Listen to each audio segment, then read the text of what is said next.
Hello, welcome to texture myth. आज के session में हम देखेंगे कि कैसे हम स्पूल फाइल्स को देख सकते हैं और उन स्पूल फाइल को डिलीट कर सकते हैं। तो सबसे पहले तो अगर आपको वो स्पूल फाइल चेक करनी है जो आपके यूजर की है या आपके करंट यूजर की है, तो उसके लिए आप कमांड रन करते हो वर्क SPLF और इस पे आप F4 लोगे तो आपको पता चलेगा कि ये बाय डिफॉल्ट जो हमारा यूजर है वो करंट पे रहता है, मतलब जो भी करंट यूजर लॉग्ड इन है ये उसकी स्पूल फाइल दिखाएगा। और फिर आप यहाँ पे एंटर हिट करोगे तो ये कुछ स्पूल फाइल्स हैं जो मेरे सिस्टम पे मेरे यूजर के थ्रू जनरेटेड है। ठीक है, तो ये 3 स्पूल फाइल्स हैं। अब सपोज मुझे अगर इस स्पूल फाइल को डिलीट करना है तो मैं क्या करूंगा, मैं डायरेक्टली उस इस पर्टिकुलर स्पूल फाइल पे जाऊंगा और ऑप्शन 4 लेके एंटर हिट करूंगा। जैसे ही मैं एंटर हिट करता हूँ ये कंफर्म विंडो ओपन होगी और इसमें ये मुझसे पूछता है कि क्या सच में मुझे ये स्पूल फाइल डिलीट करनी है। अगर हमें ये डिलीट करनी है तो हम एंटर हिट कर देंगे। तो अगर मैं वापस से एंटर हिट करता हूँ तो वो फाइल डिलीट हो गई।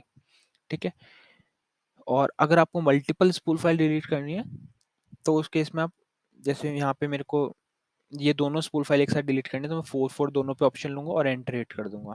फिर ये पूछता है कंफर्मेशन के लिए। अभी के लिए मैं इसको डिलीट नहीं करना चाहता तो मैं F12 ले रहा हूँ। पर आप ऐसे अगर 3-4 आपके पास स्पूल फाइल है जिसको आप सेलेक्ट करके डिलीट करना चाहते हो तो आप ऑप्शन 4 ले सकते हो।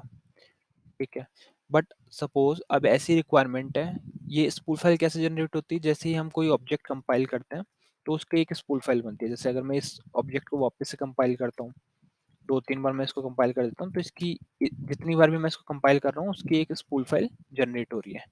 तो अभी अगर हम वर्क SPLF, और आप इसको शॉर्टकट वे में भी देख सकते हो, यहाँ पे डायरेक्टली आप SP लिखोगे एंटर हिट करोगे तो ये भी हमारे को इसी स्क्रीन पे लाता है SP से। और कमांड लाइन से आप लिख सकते हो वर्क SPLF एंटर। ठीक है, तो ये सभी स्पूल फाइल अभी हमने कंपाइल किया 3 बार उसको, तो यहाँ पे जनरेट हो गई। तो अभी के लिए हमारे पास ठीक है कि हमारे पास यहाँ पे सिस्टम में 5 ही स्पूल फाइल है। बट सपोज आपके पास 100 और 1000 ऑफ स्पूल फाइल्स हों तो उस केस में हम वन वन करके उसको सिलेक्ट नहीं कर सकते, एक एक ऑप्शन लेके 4 तो उस केस में हम डायरेक्टली भी एक ऑप्शन होता है जिसके थ्रू हम सभी स्पूल फाइल एक साथ डिलीट कर सकते हैं। तो अभी हम वो देखते हैं। उसके लिए आपको कमांड रन करनी है DLT SPLF और फिर आप F4 लोगे। यहाँ पे स्पूल फाइल ऑप्शन पे आपको लेना होगा स्टार सेलेक्ट। तो ये क्या करेगा, जो भी स्पूल फाइल जनरेट हुई है सिस्टम से, इस यूजर से, उन सभी को एक साथ डिलीट कर देगा। पर एक चीज का ध्यान रखना, जैसे ही आप इसको एंटर करोगे ये कोई कंफर्मेशन नहीं पूछेगा और जो भी स्पूल फाइल इस सिस्टम से जनरेट है उसको एक बार में डिलीट कर देगा।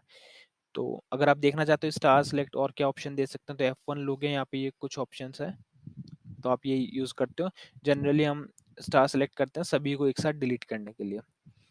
तो अभी मैं बाकी ऑप्शन हम डिफॉल्ट रखेंगे और जैसे ही मैं एंटर हिट करूंगा तो यहाँ पे एक मैसेज मिलेगा 5 फाइल्स डिलीटेड।